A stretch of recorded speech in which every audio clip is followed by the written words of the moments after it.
పరిశుద్ధుడు అయిన తండ్రి, బహుసూటిగా స్పష్టంగా మాతో మాట్లాడావు.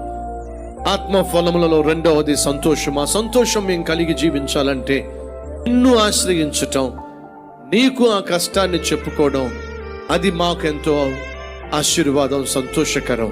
మనుషులకు దూరంగా ఉండేవాళ్ళని నీకు దగ్గరగా జీవిస్తారు.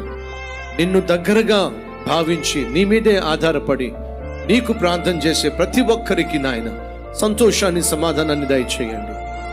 అంతేకాకుండా ఎవరైతే నాయన ఈరోజు నా అపవిత్రమైన జీవితానికి కారణము నాలో ఉన్న అపవిత్రాత్మే, ప్రభా అపవిత్రాత్మ కోరల్లో నుండి నన్ను విడిపించి పవిత్రముగా జీవింపచేసి నీకు సాక్షినిగా బ్రతికే భాగ్యం నాకు ఇవ్వమని ప్రార్థన చేస్తున్నారో అట్టి వారందరినీ పవిత్రపరచి, నూతనపరచి, సంతోషంగా జీవించే భాగ్యాన్ని ఇవ్వమని యేసు నామం పేరట వేడుకుంటున్నాం తండ్రి. ఆమేన్.